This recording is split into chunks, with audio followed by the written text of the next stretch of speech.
দেখেন, একটা হচ্ছে নির্বাচনী প্রচারণার উপর নির্ভর করে একটা প্রেডিকশন দেওয়া। সেই জায়গায় মাত্র নির্বাচনী প্রচারণা মাত্র 2 দিন হলো, তো হয়তো আরও 3 দিন 4 দিন বা 5 দিন, হয়তো 5-7 তারিখে হয়তো একটু অনুমান করা যাবে যে আসলে অবস্থানটা আমরা যে প্রত্যাশা করছি কিংবা আমাদের যে প্রত্যাশার জায়গাটা কতটুকু ফুলফিল হবে।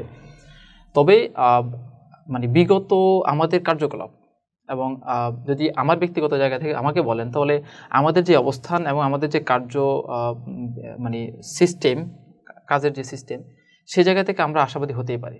যদি শিক্ষার্থী প্রতিনিধি চায় এবং শিক্ষার্থীরা তাদের পক্ষ হয়ে কথা বলার মতো সৎ সাহসী কোনো ব্যক্তি চায় এবং শিক্ষার্থীদের যে কোনো নৈতিক এবং ন্যায্য যে কোনো দাবির সাথে সাহসের সাথে লড়াই করার মতো কিংবা প্রশাসনের সাথে ডিলিংসের জন্য যেই ব্যক্তিদের দরকার আছে এমন ব্যক্তিদেরকে চায়, তাহলে আমাদের বিগত যদি ডাকসু নির্বাচনের পর থেকে ধরি 19 সালের, তাহলে সেই 7 বছরে আমাদের সেই অবস্থান এবং সেই সততা নৈতিকতার মানে পরীক্ষা আমরা দিয়ে এসেছি।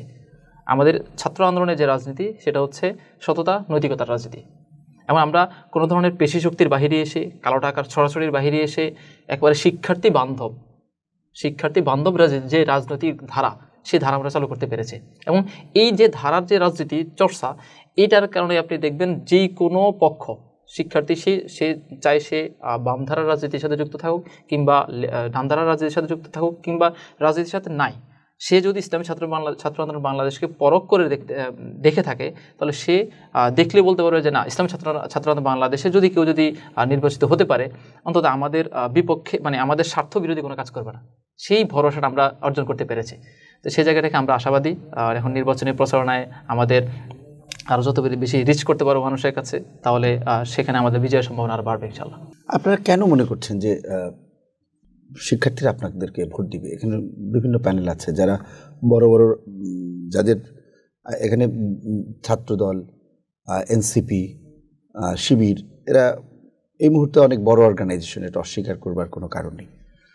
তো এই প্রেক্ষাপটে আপনারা ইসলামী শাসনতন্ত্র আন্দোলনের একটি সহযোগী সংগঠন, আপনারা দীর্ঘদিন ধরে আপনাদের রাজনীতি বাংলাদেশে আছে, আপনাদের বড় সংখ্যক একটা ভোট আপনাদের পক্ষে আছে, কিন্তু আমরা এই বিষয়টিতে অস্বীকার করতে পারি না যে বাংলাদেশের রাজনীতিতে যারা গণতান্ত্রিক ধারায় বিশ্বাস করে, সবাই গণতান্ত্রিক ধারায় বিশ্বাস করতে হবে এই দেশে রাজনীতি করতে হলে, আওয়ামী লীগ, বিএনপি সহ আরও যে প্রগতিশীল জোট যাদেরকে বলা হয়, বাম ছাত্র রাজনীতির সাথে যারা জড়িত, তারা মনে করে যে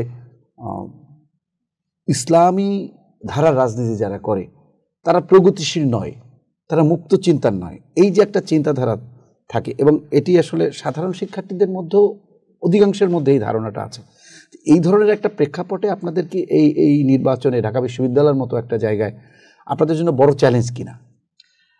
দেখেন, ইসলামপন্থী বা ইসলামী রাজনীতিকে বাংলাদেশে এক ধরনের নেগেটিভ মার্কেটিং করার প্রবণতা সবার মধ্যে রয়েছে। আমি এইভাবে বলবো না, না আপনার কথা বলছি না, মানে বাংলাদেশে এক ধরনের নেগেটিভ মার্কেটিং করার একটা প্রবণতা রয়েছে যে ইসলামপন্থী যদি কেউ আসে, তখন যারা ভিন্ন, মানে প্রগতিশীল যারা, এরা মানে স্বাভাবিকভাবে চলতে পারবে না, তাদের বিভিন্ন চিন্তার উপর আঘাত করা হবে, তাদের বিভিন্ন চালচলনের উপর আঘাত করা হবে। তো এখন হচ্ছে ইসলামপন্থী যে রাজনীতি বা ইসলামিক ধারা যে রাজনীতি, আসলে এটা নিয়ে হয়তো তাদের ভুল বোঝাপড়া আছে কিংবা তাদেরকে ভুল বোঝানো হয়েছে।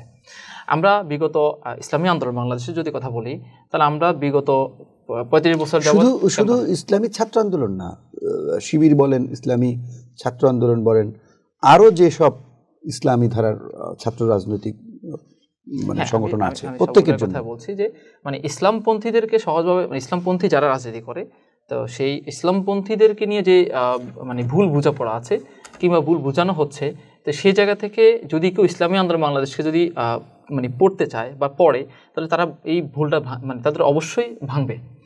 আমরা ইসলামপন্থীর যে, মানে ইসলামপন্থী বা ইসলামী ধারার যে রাজনীতিটা, এই রাজনীতিটার মূল যে স্পিরিট, সেটা হচ্ছে অন্যের উপর কোনো জিনিস চাপায় দেওয়া না কিংবা অন্যের কোনো মতকে দমিয়ে দেওয়া না। ইসলামের মূল কাজে হচ্ছে অন্যকে দাওয়াত দেওয়া।